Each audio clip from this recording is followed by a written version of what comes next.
जय श्री राम दोस्तों। एक ऐसा इलेक्शन जहां पे हर लोग ट्रम्प की जीत मान रहा था, लेकिन एक ऐसा मोड़ आया, एक ऐसा बदलाव आया न्यूयॉर्क में जो इम्पॉसिबल को पॉसिबल कर दिया।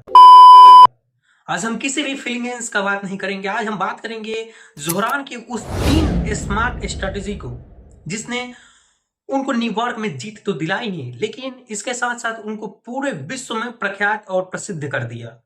क्या आप जानते हैं कि न्यूयॉर्क की वर्ल्ड पॉलिटिक्स की उन्होंने डाटा कैसे हटाया, कैसे सोशल मीडिया के माध्यम से, कैसे डिजिटल मीडिया के माध्यम से, जब कोई उनका सपोर्ट नहीं कर रहा था जोहरान का, तब उन्होंने अपना कैसा दिमाग यूज किया कि अमेरिका में ट्रंप को उसने हरा दिया। चलिए शुरू करते हैं। तब तक के लिए आपसे एक रिक्वेस्ट है कि शुरू करने से पहले कि आप इस चैनल को जरूर सब्सक्राइब कर दें। इस चैनल को लाइक एम रखते हैं मात्र 100 लाइक, आसानी से आप लोग पूरा कर देंगे, हमको पूरा विश्वास है। चलिए शुरू करते हैं।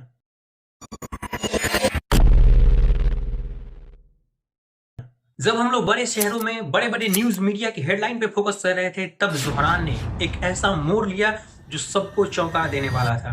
जोहरान ने एक बड़ा रिस्क लेते हुए बिग सिटी ऑफ फंडी को इग्नोर कर दिया और उन्होंने फोकस किया वहां की बस्तियों, मतलब हम लोग की भाषा में बस्तियों, लेकिन वहां के गांव में, वहां के गलियों में, वहां के यूथ पे उन्होंने ऐसा काम कर दिया जो कभी अमेरिका की हिस्ट्री में भी नहीं हुआ था। जोहरान उन लोगों के पास गए जो ट्रंप की पॉलिटिक्स से थक गए थे। ट्रंप ने इतना तक कह दिया था कि अगर कोई भी इंसान इस आदमी को वोट देता है, अगर ये इंसान जीत जाता है, तो मैं वहां का फंडिंग भी रोक दूंगा। जोहरान का कोर मैसेज था कि बदलाव सिर्फ बातों से नहीं आएगा, यहाँ के काम से आएगा। बातों से सिर्फ बातें बनती है और बातें आगे तक जाती है, लेकिन बदलाव आता है सिर्फ काम करने से, काम दिखाने से। और यूथ में जो मानसिक विकास है वो सिर्फ काम करने से ही आता है। यही एक निशाना जोहरान की जीत की पहली निशाना बनते हुए दिख रहा था, क्योंकि एक ऐसा माइंडसेट वाला लड़का जो जब न्यूयॉर्क में जब पहले दिन से अपना चुनाव प्रचार स्टार्ट किया था, तब कोई उसे पहचान भी नहीं रहा था। सब लोग उसे पहचानने से इनकार कर दे रहे थे। उन लोगों को पता ही नहीं था कि ये है कौन। लेकिन एक दिन ऐसा आया जब जोहरान के पीछे पूरे न्यूयॉर्क के यूथ, पूरे न्यूयॉर्क के लोग पागल हो गए और उनको वोट दे के एक ऐतिहासिक जीत दिलाई। इसमें सबसे बड़ी दिक्कत हो गई कि रीच। आपको तो पता है कि ट्रंप की जो मीडिया थी उसका पावर कितना था, लेकिन यहीं पे जोहरान के पास ऑपोजिट था। जोहरान के पास ना तो मीडिया का पावर था, ना ही पॉलिटिक्स का पावर था, और ना ही पैसों का पावर था। जोहरान ने क्या किया कि अपना खुद का वीडियो खुद के सोशल मीडिया हैंडलों पे चलाने लगा। जोहरान ने डाटा एनालिस्ट पे काम किया। उन्होंने ट्रेडिशनल मीडिया को छोड़ के पर्सनल मीडिया, जैसे हमने पहले बताया कि उन्होंने अपने सोशल मीडिया साइट पे अपना बात रखना चालू किया। जैसे यूथ लोगों का माइंड वॉश हुआ और सभी लोग उनके पीछे पीछे आ गए। उनका एक बहुत ही बड़ा विजन और बहुत ही बड़ा मैसेज था कि किसको किस तरीके का मैसेज भेजना है, किस यूथ को किस तरीके से मोटिवेट कर रहा है। उनके पास ये ज्ञान भरपूर था, जिसके फलस्वरूप हम लोग देख रहे हैं कि ट्रंप को हराकर जोहरान न्यूयॉर्क के मेयर, नए मेयर बन चुके हैं। यह एक ऐसी स्ट्रैटेजी थी जो जोहरान को कम बजट में बहुत ही ज्यादा रीच दी थी। उनको ऐसी पब्लिसिटी मिल गई कि पूरे अमेरिका में उनका एक ही नाम, ट्विटर हो गया, कोई वहां का कोई भी सोशल मीडिया प्लेटफॉर्म हो गया, एक ही नाम वहां पे गूंज रहा था, वो था जोहरान। जोहरान ने वहां के 2 सबसे बड़ा मुद्दा उठाया।